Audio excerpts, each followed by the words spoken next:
Hello students, कैसे हैं आप सब।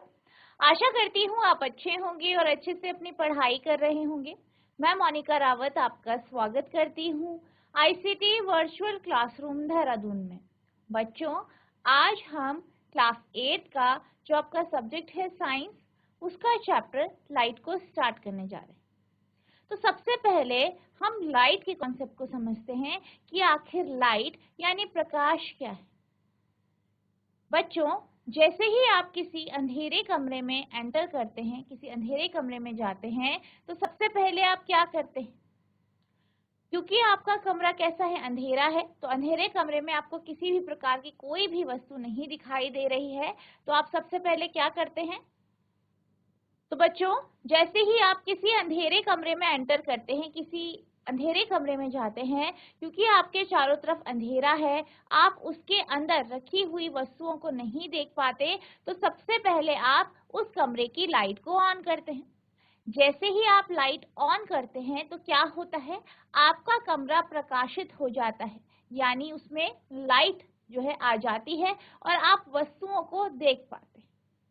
तो बेसिकली हुआ क्या, आपने स्विच ऑन किया, ठीक है, स्विच ऑन किया, स्विच ऑन होने के कारण आपके कमरे का जो बल्ब है वो दीप्त हुआ, जिस कारण आपका कमरे में प्रकाश हो गया या आपका कमरा प्रकाशित हो गया और कमरे में रखी गई सारी वस्तुएं आपको दिखाई देने लगी। यहां से हम एक कॉन्सेप्ट को समझते हैं, लाइट के कॉन्सेप्ट को। तो लाइट यानी प्रकाश क्या होता है? प्रकाश बेसिकली वह चीज है जिससे हम चीजों को देख पाते हैं, यानी जो हमें देखने का या देखने का जो सेंस क्रिएट करता है, उसी को हम लाइट कहते हैं। ठीक है, तो जैसे कि आप यहाँ पे देख सकते हैं, लाइट में क्या होता है, लाइट में क्या होता है, आपका जो जगह है वो प्रकाशित हो जाता है, आप वहां पे रखी हुई वस्तुओं को देख पाते हैं। अब हम ये समझते हैं कि बेसिकली आप किसी भी वस्तु को कैसे देख पाते हैं। हमने क्या कहा कि हम एक अंधेरे कमरे में गए और हमने जो है स्विच ऑन कर दिया, स्विच ऑन हुआ तो कमरा प्रकाशित हुआ। तो बेसिकली क्या हुआ है, बेसिकली जैसे ही आपने कमरे में एंटर किया, ठीक है, मान लीजिए ये क्या है आपका,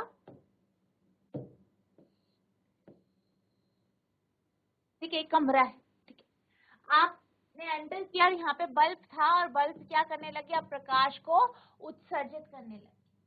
ठीक है, अब अगर हम बल्ब की बात करें तो बल्ब क्या है, आपकी दीप्त वस्तु है, क्योंकि ये क्या कर रहा है, प्रकाश को उत्सर्जित कर रहा है।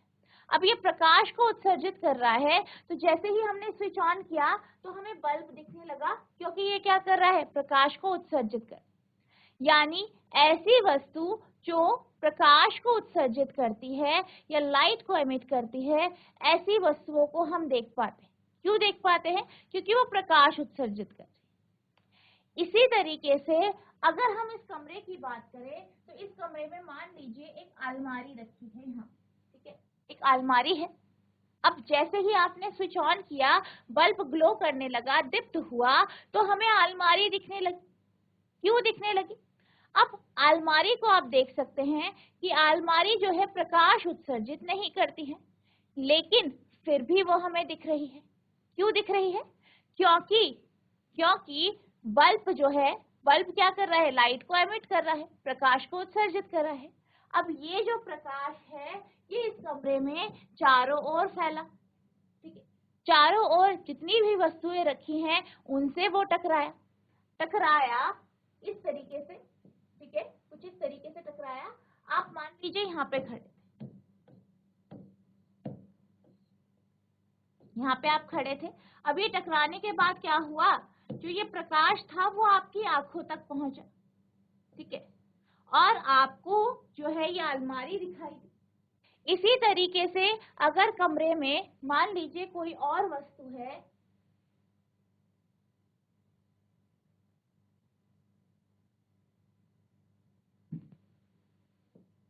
ठीक है, कमरे में कोई और वस्तु है, मान लीजिए कोई टेबल रखा गया, यहाँ पे आपका कोई टेबल रखा गया है, ठीक है, आपने क्या किया, बल्ब ऑन किया, ठीक है, बल्ब ऑन हुआ, ठीक है, ये प्रकाश उत्सर्जित करने लगा। आप यहाँ पे खड़े थे तो क्या हुआ, बल्ब ऑन हुआ, बल्ब ने क्या किया, प्रकाश की किरणें उत्सर्जित की। ये किरणें आपके जो ये टेबल था, जो अंधेरे कमरे में टेबल था, इससे टकराई, टकराने के बाद आपकी आंखों तक पहुंच गई और आप इस टेबल को देख पाए। इसी तरीके से हम जो आपकी अदीप्त वस्तुएं होती है, नॉन ल्यूमिनस ऑब्जेक्ट होते हैं, यानी वो वस्तुएं जो प्रकाश उत्सर्जित नहीं करती, उनको हम इसी प्रकार से देख पाते हैं। ठीक है, तो आपके पास दो तरीके की वस्तुएं हैं, एक जो है दीप्त वस्तु है, दूसरी अदीप्त वस्तु यानी ल्यूमिनस और non luminous object. Luminous object क्या होता है, जो प्रकाश उत्सर्जित करते हैं। जैसे आपका क्या हो गया, आपका बल्ब हो गया, आपकी कैंडल जो आपने मोमबत्ती जलाई है वो हो गई, तो ये क्या कर रही है, प्रकाश उत्सर्जित कर रही है। तो ये वस्तुएं प्रकाश उत्सर्जित कर रही है, इसलिए हमें दिख पा रही है। अदीप्त वस्तुएं क्यों दिख पाती है, क्योंकि उन पे प्रकाश पड़ता है, उन पे प्रकाश यानी लाइट पड़ती है, लाइट उनकी सतह से रिफ्लेक्ट होती है। जैसे अभी हमने बात करी, प्रकाश उत्सर्जित हुआ और टेबल पे से टकराया, ये जो टेबल थी इसकी सतह से टकराया और आपकी आंखों तक पहुंचा, जिस कारण आपको टेबल दिखाई दिया। ठीक है, तो जो अदीप्त वस्तुएं होती है वो प्रकाश के रिफ्लेक्शन या उसके परावर्तन के कारण, क्योंकि क्या हो रहा है, प्रकाश उस अदीप्त वस्तु पे पड़ रहा है, फिर रिफ्लेक्ट हो रहा है यानी परावर्तित होके व्यक्ति की आंखों पे पहुंच रहा है, इसलिए आप उस वस्तु को देख पाते हैं। ठीक है, तो इस प्रकार से आप दीप्त और अदीप्त वस्तुओं को देख पाते हैं।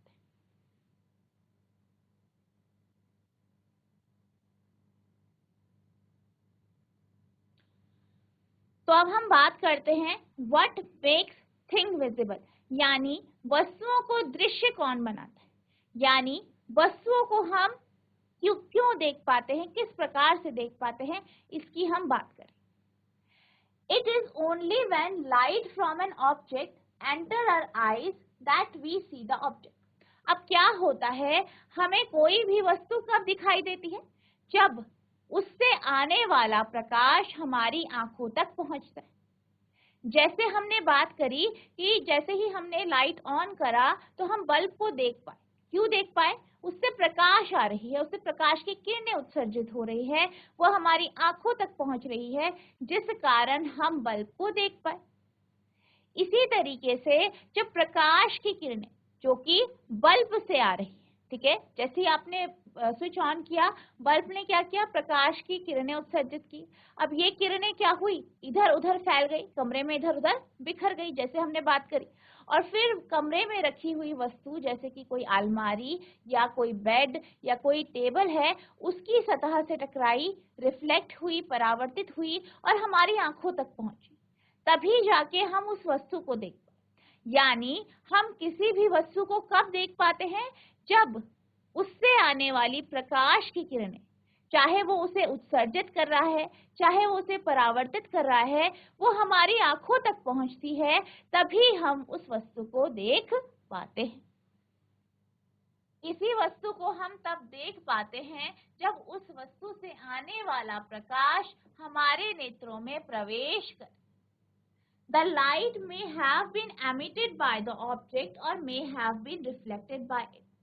यह प्रकाश वस्तुओं द्वारा उत्सर्जित अथवा उनसे परावर्तित हुआ हो सकता है। यानी जो लाइट है जो हमारी आंखों में पड़ रही है, जो प्रकाश हमारी आंखों पे पड़ रहा है, वो हो सकता है कि उस वस्तु ने एमिट किया, ठीक है, उसने उत्सर्जित किया, जो जैसे कि आपके ल्यूमिनस ऑब्जेक्ट दीप्त वस्तु है, जैसे आपका ट्यूबलाइट हो गया, आपकी सूर्य हो गया, बल्ब हो गया, ठीक है, या फिर वो वस्तुओं द्वारा रिफ्लेक्ट किया गया, यानी जो आपके अदीप्त वस्तुएं हैं जैसे टेबल हो गया, चेयर हो गया, जो प्रकाश को उत्सर्जित नहीं करते, तो वो क्यों दिख पाते हैं, रिफ्लेक्शन के कारण, परावर्तन के कारण।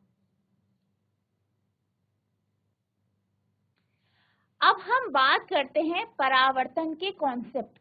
ठीक है, अभी हमने क्या समझा कि हमें अदीप्त वस्तुएं इसलिए दिखाई देती हैं क्योंकि उनकी सतह से जो है लाइट यानी प्रकाश रिफ्लेक्ट होता है, यानी परावर्तित होता है। अब परावर्तन का एक जो उदाहरण है जो कि आपने जो है पिछली क्लासेस में भी पढ़ा है, उसको हम एक मिरर के द्वारा समझ सकते। मिरर यानी दर्पण। तो दर्पण क्या होता है? बेसिकली दर्पण जिसे आप आईना कहते हैं, जिसपे आप अपने आप को देखते हैं, वो आपका क्या है? दर्पण है। दर्पण की जो सतह होती है वो शाइनी यानी चमकीली होती है, ठीक है। और इससे आप परावर्तन के कॉन्सेप्ट को काफी अच्छे से समझ सकते हैं। तो इसको समझने के लिए, यानी परावर्तन क्या है, इसको अच्छे से समझने के लिए हम एक जो है एक्टिविटी को समझेंगे। इसके साथ साथ हम परावर्तन का जो लॉ है, यानी परावर्तन के नियम है, उनको भी समझें। तो आपको क्या करना है? एक दर्पण लेना है, ठीक है। क्या लेंगे आप? एक दर्पण लेके, छोटा सा दर्पण का टुकड़ा ले लेंगे और उसे इस तरीके से एक जगह पे सपोर्ट के साथ खड़ा कर दें।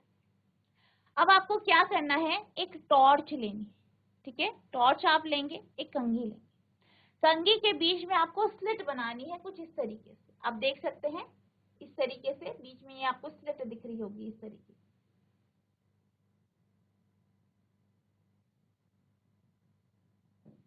ठीक है, ये स्लिट है। अब क्या करना है? आपको टॉर्च को ऑन करना है। अब टॉर्च आप जानते हैं कि एक बीम देता है, लाइट की बीम। यानी क्या होता है? लाइट एक जो है एक जगह पे बंडल ऑफ लाइट आपकी पड़ती है। अब इस प्रकाश को जो कि आपके टॉर्च से आ रहा है, उसे आपको इस स्लिट से पास करवाना है। अब जब ये प्रकाश स्लिट से पास होगा तो जो बीम हो जाएगी वो और पतली हो जाएगी और नैरो हो जाएगी। अब ये जो बीम है, ठीक है, इस बीम को आपको क्या करना है? दर्पण पे पड़ने देना, कुछ इस तरीके, ठीक है। इस तरीके से आप एडजस्टमेंट करेंगे।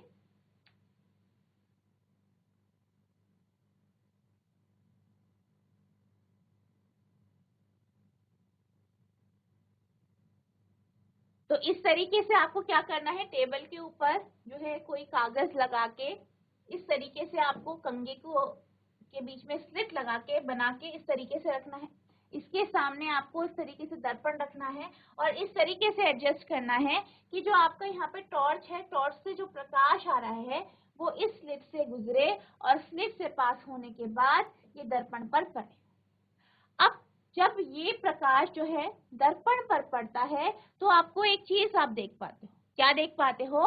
कि दर्पण से टकराने के बाद ये दूसरी ओर मुड़ जाता है, ठीक है।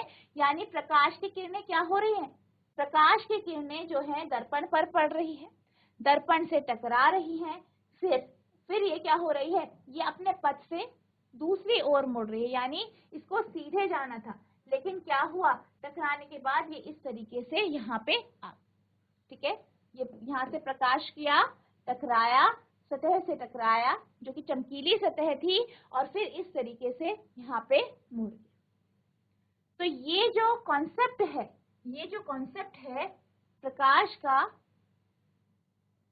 लाइट का, यानी बाउंसिंग बैक हो रहा है, ठीक है। तो जो ये कॉन्सेप्ट है, इसी को हम रिफ्लेक्शन ऑफ लाइट यानी प्रकाश का परावर्तन कहते हैं। यानी क्या होता है? जब प्रकाश की किरणें किसी सतह पर पड़ती हैं तो वो रिफ्लेक्ट होती है, परावर्तित होती है, ठीक है। और परावर्तन क्या होता है? जब भी प्रकाश किसी सतह पे पड़ रही है तो वो बाउंस बैक हो जाती है, यानी जहां से वो आई है उधर ही की तरफ दूसरी दिशा में वो बाउंस हो जाती है, चली जाती है, ठीक है। उसका पथ जो है चेंज हो जाता है। इसी को हम रिफ्लेक्शन यानी परावर्तन कहते हैं। अब यहाँ पे आप जो है मिरर की मदद से यानी दर्पण की मदद से इसको काफी अच्छे से समझ पाते। अब यहाँ पे आप देख सकते हैं कि जो हमने लाइट या प्रकाश डाला वो कुछ इधर से आ रहा है, ठीक है। तो जो प्रकाश इस दर्पण पर पड़ रहा है, ठीक है, जो प्रकाश की किरण इस दर्पण पर पड़ रही है, इसको हम इंसिडेंट रे यानी अपतित किरण कहते हैं। अब क्या हुआ? सतह से टकराया और फिर ये रिफ्लेक्ट हो गया, परावर्तित हो गया। अब वह किरण जो आपको परावर्तन के बाद मिलती है, रिफ्लेक्शन के बाद मिलती है, उसको हम जो है परावर्तित किरण कहते हैं, ठीक है। तो जो दर्पण पे पड़ रही है किरण, उसको हम क्या कहते हैं? अपतित किरण। और जो टकराने के बाद रिफ्लेक्ट हो जाती है, परावर्तित हो जाती है, तो उसे हम उस किरण को क्या कहते हैं? परावर्तित किरण कहते हैं।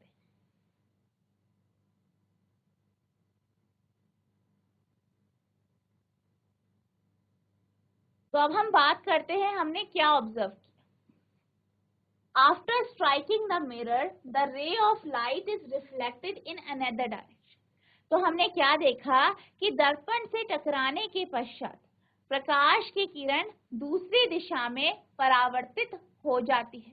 यानी जब प्रकाश की किरण दर्पण पे पड़ती है तो दर्पण पे पड़ने के बाद वो दूसरी तरफ क्या हो जाती है, परावर्तित हो जाती है। द लाइट रे विच strike any surface is called incident ray.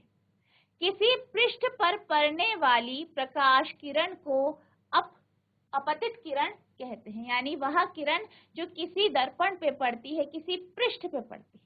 यहाँ पे हमने दर्पण का उदाहरण लिया, लेकिन आप ये जानते हैं कि जो सतह होती है, ठीक है, कोई भी वस्तु है, उसकी सतह पर जब प्रकाश पड़ता है तो उसे परावर्तित करती है। तो ये जो किरण है जो किसी सतह पर, किसी पृष्ठ पर पड़ रही है, इसको हम इंसिडेंट रे यानी अपतित किरण कहते हैं। The ray that comes back from the surface after reflection is known as reflected ray. पृष्ठ से परावर्तन के पश्चात वापस आने वाली प्रकाश किरण को परावर्तित किरण कहते हैं।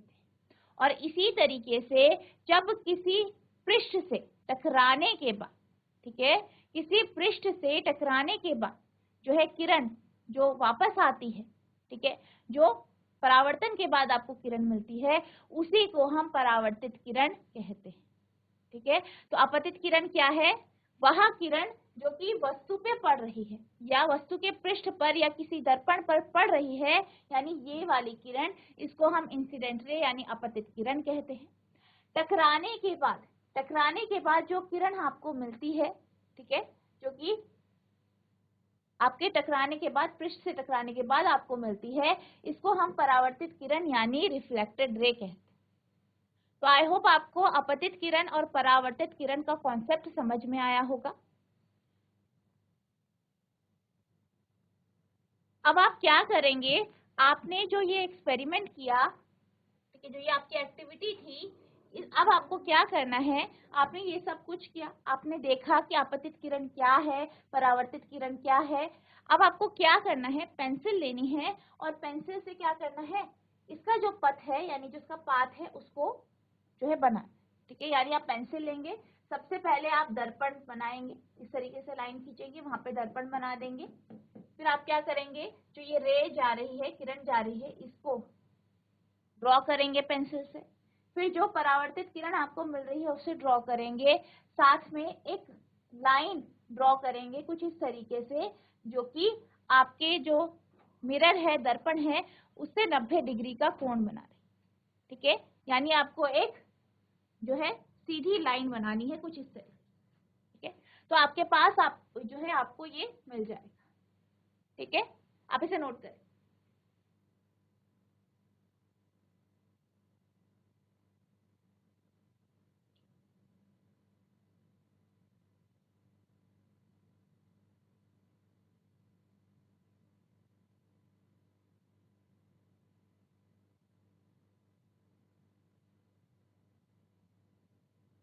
अब आप यहाँ पे देख सकते हैं कि इस एक्टिविटी को करने के बाद जो हमने ड्रॉ किया तो हमें क्या मिला, ये मिला। अब यहाँ पे आप यहाँ देख सकते हैं कि एक जो हमने किरण ड्रॉ करी थी, जो कि आपके दर्पण पे पड़ रही, उसको हम क्या कहते हैं, इंसिडेंट रे यानी अपतित किरण।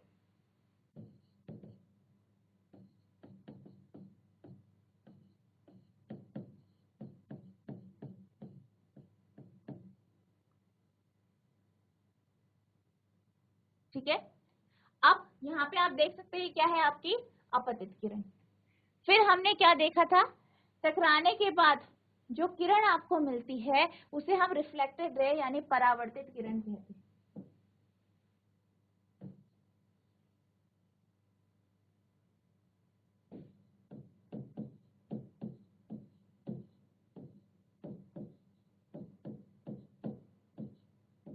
तो ये क्या हो गई आपकी परावर्तित किरण यानी रिफ्लेक्टेड रे। अब मैंने आपको कहा था कि आप एक लाइन ड्रॉ करेंगे जो कि आपके मिरर से 90 डिग्री का कोण बनाए। इस लाइन को हम कहते हैं नॉर्मल यानी अभिलंब, और ये जो है आपको कहाँ पे ड्रॉ करना है, कहाँ पे बनाना है, जिस पॉइंट पर, जिस बिंदु पर प्रकाश की किरण टकरा रही है। ठीक है, तो इस तरीके से आप नॉर्मल या अभिलंब बनाएंगे। अब हम बात करते हैं कोण की, ठीक है, यानी एंगल्स की। तो यहाँ पे आपके पास दो एंगल होंगे। पहला एंगल जो आपका अपतित किरण यानी इंसिडेंट रे और नॉर्मल यानी अभिलंब के बीच में बनेगा, जिसे आप एंगल आई से रिप्रेजेंट करते हैं।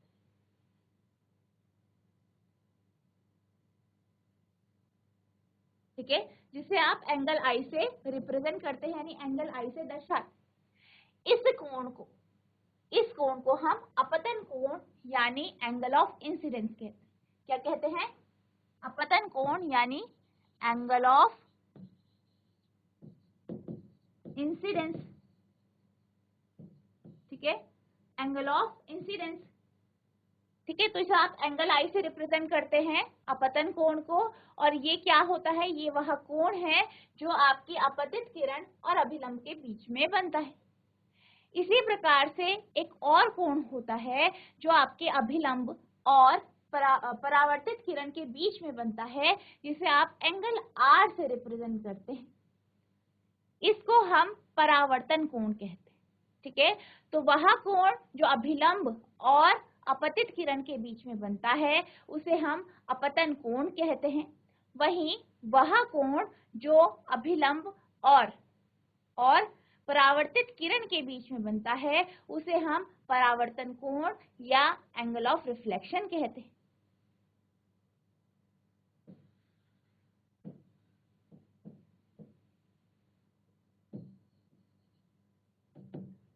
ठीक है, तो यहाँ पे आपको कुछ कॉन्सेप्ट समझ में आए। कौन कौन से? पहला कॉन्सेप्ट, वह किरण जो कि आपके दर्पण पे या वस्तु के पृष्ठ पर पड़ती है उसे हम अपतित किरण यानी इंसिडेंट रे कहते हैं।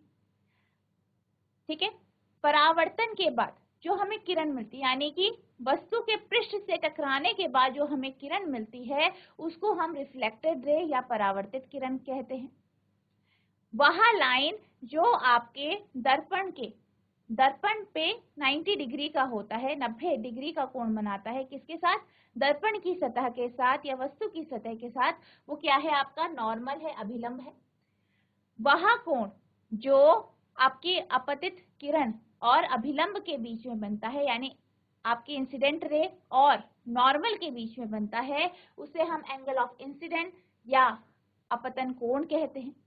इसी प्रकार से वह कोण, वह एंगल जो नॉर्मल यानी अभिलंब और परावर्तित किरण के बीच में बनता है उसे हम परावर्तन कोण या एंगल ऑफ रिफ्लेक्शन कहते हैं।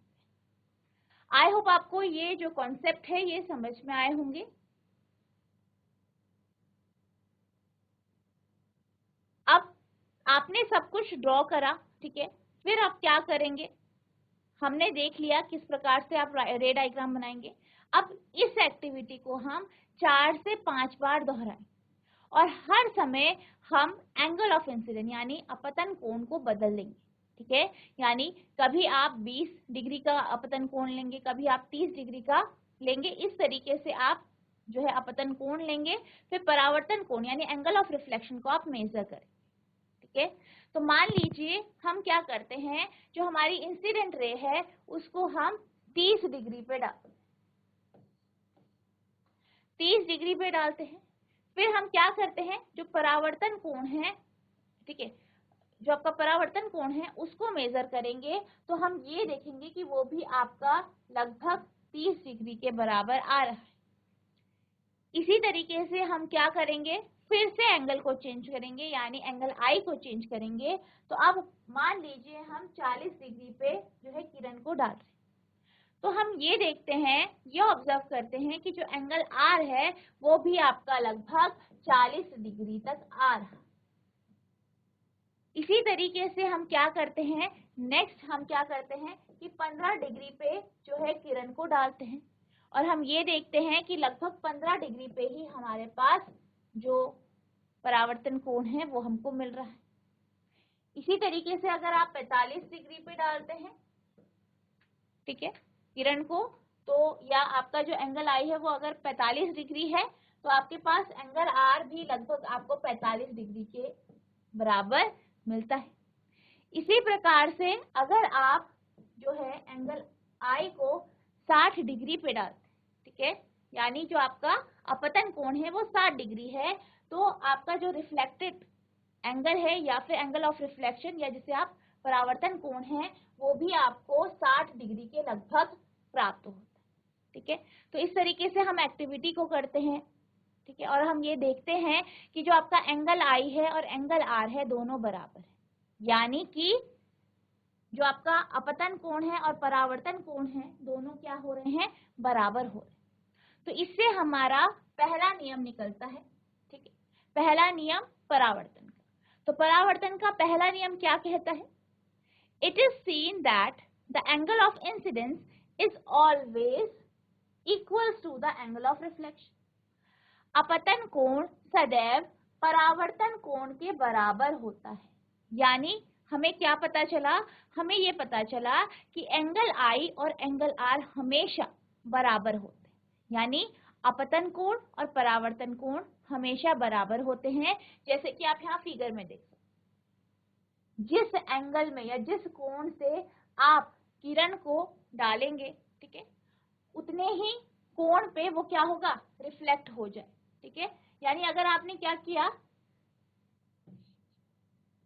अगर आपने 80 डिग्री पे जो है किरण को डाला, आपने क्या किया, दर्पण पे 80 डिग्री पे किरण को डाला, यानी जो आपका अपतन कोण है, अपतन कोण क्या है आपका, अभिलंब और अपतित किरण के बीच का जो कोण है, अगर वो 80 डिग्री का है तो जो आपका परावर्तन कोण होगा, यानी परावर्तित किरण और अभिलंब के बीच का जो कोण होगा वो उसी के बराबर होगा, यानी 80 डिग्री का होगा। यानी जो आपका एंगल आई है और एंगल आर है दोनों आपके क्या होंगे, बराबर। ठीक है,